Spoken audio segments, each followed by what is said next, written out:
Hi, my name is Ben Thomas. I'm with UST Training at usttraining.com. I provide online and live ABC operator training, which I've been doing since the early 2000s.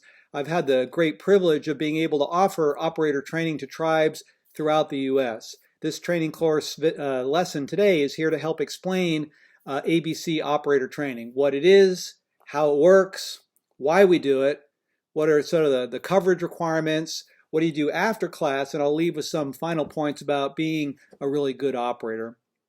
Federal law requires if you own or operate a regulated UST system, you are subject to UST operator training rules, meaning you must have ABC operators, they must be trained, they must perform certain duties, and you need to prove and document all that. I mean, people say, come on, Ben, I've upgraded my tank, I've upgraded my monitoring, I put in new canopies, I got, a record keeping system, I got a new tank monitor in the back room. The truth of the matter is, a lot of alarms around the country are still missed. Operational compliance is still kind of low on Indian Lands UST sites. Alarms are ignored. Leak signals, people don't know what to do with.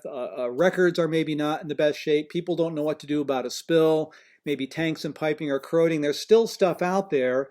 There's wear and tear to the system. There's damage to the system. There's potential hazards like fires and large spills that are a threat to public health. Ultimately, we are here because underground storage tank systems have historically posed a direct threat to drinking water supplies. We want to make sure our drinking water is not impacted in addition to public safety. So operator training can help boost all that. Yes, you've got all the right equipment. Do you know how it works? Do you know what the alarms mean? Are you doing your compliance stuff on a regular schedule? Operator training should be able to answer that. So there's a Class A, a Class B, and a Class C operator. What are these things? A, it's pretty easy. A is kind of the main person in charge of the system. A B operator is a person who's in charge of the day-to-day operations of the system, maybe a shift supervisor or a store manager. And the C operator are the people who are the employees, cash register people, workers. They're actually maybe the first responders to an incident. And so A is the owner, B is the manager, and C is the employee. You must have those three operators assigned and trained at your location. It could all be one person, but that's putting a lot of burden on one individual person. Our recommendation, if you've got a fairly busy convenience store, get at least one A-B operator combined. We combine A-B training into one package to keep it simple. Have at least one A-B person, have maybe a backup, and then train perhaps all of your Class C operators, because you don't have to train every single person that's there, but if you don't, and the inspector shows up, chances are that person is, not going to be there. They're sick or on vacation or whatever like that. So think about training all of your Class Cs. In fact, your Class C operators by law have to be trained before they even start work. So our joke here with UST training is you need to train your Class C operators yesterday, so when they start the job, they know what to do and respond to spills and alarms. The AB operators, you should have one or two certified and documented on site. If they leave, though, you have 30 days to replace a new one. So you always have to have AB operator training kind of part of your business plan or your business model. There always needs to be a remembrance that, hey, I need to be training the next person coming down. And yes, turnover is high, and yes, that can be problematic and maybe expensive, but you always have to have your ABC operators trained. Because what you don't want to have happen is what the inspector shows up and there's no ABC operators on there. That's a problem. I visit gas stations all over the country and I can't help myself. I go and talk to someone in charge and I ask about, who's ABC certified. A lot of times they don't know what I'm talking about, right? And so don't get caught in that position. And in fact, when the inspector shows up, you as a trained AB operator are going to be the person who can say, here's my records and here's my tank gauge and here's all my equipment. I can open up all the lids and show everything what's going on. So think of the AB operator is like the main person in charge of compliance for the tanks and kind of the ambassador, the liaison between you and the government inspector. You as an AB operator have certain legal responsibilities. In other words, if you're tagged as an AB or C operator, there's certain things you got to do, and I'll talk about what those are in a minute. Again, A is the main person in charge. They could maybe be the owner of your UST site. They're in charge of permits and fees and contracts and insurance and stuff like that. The B operator is more like the store supervisor, shift manager. They're doing the day-to-day stuff. The spill buckets are clean, tank monitor's not an alarm, new C operators have been trained, and again, they're kind of the heavy lifter, so when the inspector shows up, they should be the ones most qualified to walk the inspector through the system to make sure everything is in compliance.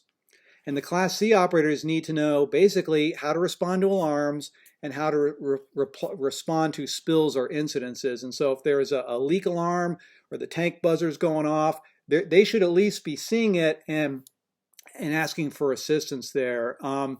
If there's a fire, an accident, they're the first ones to respond. Where's the emergency shutoff switch? Where's the spill equipment? Stuff like that. Class C operators focus primarily on the areas at the dispenser where there's maybe a spill, or the tank pad itself where the tank is being filled and hopefully not overfilled, and the back room where the tank gauge or automatic tank gauge is. Again, you can combine ABCs. You can have one person in charge of multiple things, but you should at least have a minimum of 1 or 2 ABs and at least a handful and maybe all of your employees be Class C trained. So let's say you've taken the training. I'll talk about options in a minute. It's not just an exam. It's not just a piece of paper. It's not just a thing you click through online here. There are actions that are required. There's certain things you have to do every day, every month, every year, and every 3 years. Who's going to do it?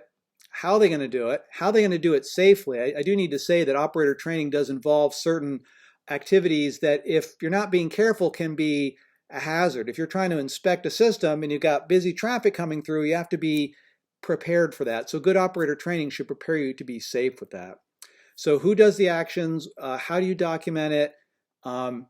What equipment is at your location? So every single UST site is a little bit differently. And so if you were to look at the underground storage tank rules that are, this big fat set of regulations, if you apply what's just at your site, it's not going to be every single rule and regulation. So the more you can customize the rules to your site, the easier it's going to be for you. But you don't know what those are if you don't know what kind of equipment you got. Double wall, single wall tanks, steel or fiberglass tanks, corrosion testing, submersible turbine pump versus suction pump, line leak detectors, is it electronic, is it mechanical? All that has to be known for the rules to make sense. And so good operators know what you got in the ground. Good operators know how to operate an automatic tank gauge, your tank monitor, your console. The joke is, that loud thing in the back room. You need to know what that is, and you should have at least one person on site who is competent and fluent in not programming it, but just knowing how to get basic information out of it and knowing what is a serious alarm and what's kind of a general warning, or what's all functions normal. So having a ATG or automatic tank gauge expert at your site is going to be critical. Again, you need to assign roles and responsibilities. Who's going to do what? Because on your calendar, you're going to have to make a list of things that say, here's what I do every day, every month, every year, and every 3 years. Know who those people are and what needs to be done. Also, really important is to have a good UST service provider or petroleum contractor. Your program really hinges on having good, competent service people. Your system's going to break down from time to time. There'll be operational wear and tear, or there might be a suspected release, and you have to be able to find that person and have them come out there quickly and troubleshoot the problem. By law, if you have an alarm, you can't confirm it's not a leaky tank. You have to report it and take actions to make sure it's not a bigger problem. The centerpiece of a great UST program after taking the training is what's called the 30-day walkthrough inspection. Every 30 days, someone is walking through the site. They're checking lids, they're checking the tank gauge, they're checking records, and they're making sure the system is in good shape. Because in the old days, you just wait for the inspector to show up. Now, you're charged with having to check that system every 30 days, document what you saw, and make any corrections. And so assign the correct people to do the 30-day walkthrough inspection. Again, safety is a major concern, and so make sure safe protocols are in place. There are protocols out there to help sure you're making good choices when you're doing your inspection. You don't want to open up a bunch of lids and be, struck by a vehicle that didn't see you. Proper documentation is big, and so when you take the training, you should get a 30-day walkthrough inspection checklist about what to do, how to document that information. So how do you get the training in the first place? Well, there's a couple of options that are out there. US EPA offers an online certification exam. It is just an exam only, so that just kind of tests your minimum competency. It doesn't really kind of tell you what to do after class. If you're lucky, your area has some complimentary inspector-driven training, so when the inspector shows up, they can maybe walk you through and train you that way. There are vendors such as ourselves, USTtraining.com, and we offer in Indian lands online A, B, and C operator training. We're really pretty excited to be able to offer that to the tribes. So, operator training, right? Operator training can help make your next inspection go smoother. In other words, if you know what you got in the ground because you took the training and you know what you have to do and you do that stuff when you record it, when the inspector comes by, it's going to be easy. Don't hand the inspector a box of loose paper. Have that stuff organized because you've learned that in training class. Know where your equipment is. If there's a bunch of testing that's due before the inspector's coming, do that testing so that's all documented for you. So you can have your next inspection go smoother. You can improve your record keeping systems. You can basically keep your site safe and protective, right? We want to keep fuel in the tank, in the piping, not in the ground, not leaking into the groundwater, not leaking onto your neighbor's property and being a nuisance. We want to make sure that operator training helps you be a good community neighbor and basically a groundwater warrior, right? You're here to protect your area's precious drinking water supplies now and for future generations. I think operator training can really help improve your operational compliance plan. And I'm going to leave you with one takeaway point here. If you're going in the back room and you look at the tank gauge and you see the tank gauge and it's blinking red, you don't even have to know what it means. If it's blinking red, call someone, right? So that's my kind of simple take-home message. If your tank gauge is blinking red, call someone. Call your supervisor, call someone on the staff who knows what it is. Look it up on YouTube if you have to, because you may have to call it in as a suspected release. Don't be that person who ends up as one of my future stories that ignored the alarm. My name is Ben Thomas, and I'm a UST training expert, and I'm happy that you listened to my presentation today about the importance of Indian Country Class ABC operator training. Thanks for watching.